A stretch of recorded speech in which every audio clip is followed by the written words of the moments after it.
Bonjour à tous et bienvenue ici au Parc des Expositions de Dijon pour la traditionnelle foire internationale et gastronomique. Et la gastronomie, ça tombe bien puisque c'est ce dont nous allons parler aujourd'hui avec le concours Les Toqués du Goût, un concours organisé par la ville de Dijon qui va réunir 5 équipes de 2 cuisiniers amateurs. Et puis pendant que je suis en train de vous parler, eh bien, il y a des gens derrière moi qui s'activent. Alors, à quoi les candidats vont avoir droit aujourd'hui en termes de matériel? Donc là, on est en train de préparer pour chaque équipe, donc les 5 équipes, les ustensiles de cuisine, les assiettes, les poêles, couteaux, planches à découper. Et puis au dernier moment, on leur mettra les aliments, les matières premières dont ils auront besoin pour confectionner leur repas à partir de 14 h. Qu'est-ce qu'ils vont devoir faire? C'est quoi? C'est juste un plat? Non, alors là, on est sur un repas complet pour 4 personnes, donc entrée, plat et dessert, donc qui devront réaliser dans un temps de 2h30 environ. Et au final, qu'est-ce qu'il y aura à gagner après tout ça? Alors cette année, pour l'équipe gagnante, elle aura un moment de dégustation avec un grand chef, donc Monique Salera. Elle pourra confectionner elle-même son repas en présence de la chef et puis après le déguster. Et puis chaque candidat se verra remettre une carte cadeau de 60 €. Cette année, petit changement. L'an dernier, les équipes venaient d'un peu partout autour de Dijon. Aujourd'hui, c'est que Dijon et Chenôve. Oui, on a majoritairement des Dijonnais et des habitants de Chenôve cette année. Le concours était ouvert à l'ensemble de la métropole, mais voilà, on a sélectionné principalement des habitants de Dijon et de Chenôve. Merci beaucoup. Et ce qu'il faut savoir, c'est que l'an dernier, c'est une équipe de Longvic qui a gagné. Une équipe qui nous fait le plaisir d'être présente aujourd'hui avec nous, en compagnie de la chef Monique Salera. Alors, Monique, qu'est-ce que vous allez préparer comme recette aujourd'hui? Alors on a choisi de préparer des escalopes de poulet à la milanaise. Pourquoi la milanaise? Parce que le pays invité, c'est l'Italie. Donc on a donné un petit clin d'œil à l'Italie. Et on va préparer donc ces escalopes. Ce sont les jeunes femmes là qui vont les préparer tout de suite. Et donc les deux jeunes femmes sont Anchata et Sana.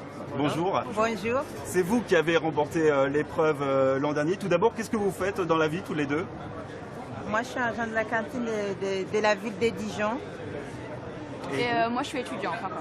C'est quoi le secret pour remporter cette épreuve? Le secret, c'est que nous, on apprend. Et puis notre maire, M. José Olmeda, elle avait mis en place.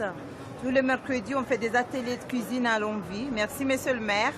Bien, ça. Et ça nous a bien appris. Et ben, moi aussi, en tant que maire, j'adore cuisiner.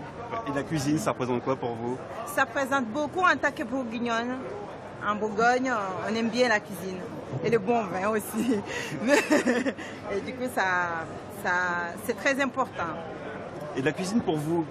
Moi, ça représente plutôt une activité, quelque chose qu'on fait un peu pour sortir un peu la tête des études, pour décompresser un petit peu. C'est une activité. Ça vous apporte quoi? C'est Plaisir. Mais au concours, c'était un peu de stress au début, parce qu'on avait les chefs derrière nous, c'était stressant. Mais en vrai, au fur et à mesure, il y a le temps lui nous attend pas, donc on était obligé d'un peu oublier ce qu'on avait dans la tête et foncer pour proposer des plats qui plaisent.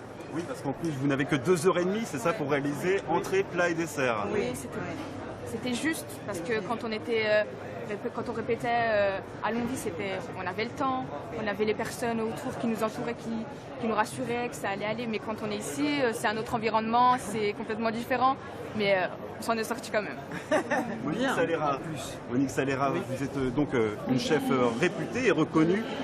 Ça va être quoi le secret, si vous aviez un conseil à donner aux candidats de cet après-midi pour bien réaliser leur recette? Alors, je leur dis de bien préparer tous les ingrédients devant elles. On appelle ça une mise en place pour le poste occupé. Et donc, on met bien tous ces éléments en place et on ne commence la recette que lorsqu'on a tout devant soi. Et c'est pour gagner du temps. C'est très important. Il faut être très organisé. Voilà, l'organisation est très importante dans la cuisine. Alors, pour veiller au bon déroulement du concours, eh bien, il y aura des professionnels de la restauration, bien sûr, mais aussi une agent de l'ARS et une conseillère en diététique.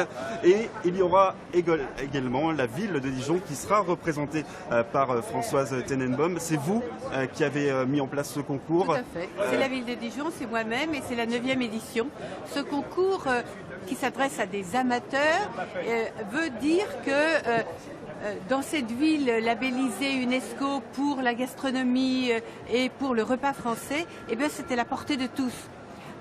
Tous peuvent, pour des sommes modiques, puisque là ils vont cuisiner pour 4,50 € par personne, faire un repas complet, sain, équilibré, de saison, avec une entrée, un plat et un dessert. Et le jury va regarder l'esthétique, la disposition sur le plat et la qualité gustative. Et donc va primer des amateurs. Et donc on ne dit pas seulement il faut manger sain, équilibré, on montre qu'on peut le faire et que tout le monde peut le faire. Merci beaucoup. Alors les candidats arriveront à 13h30 et le concours débutera une demi-heure plus tard à 14h. Un concours que vous pourrez suivre en direct en vous rendant ici dans le hall de la foire exposition. Très belle journée.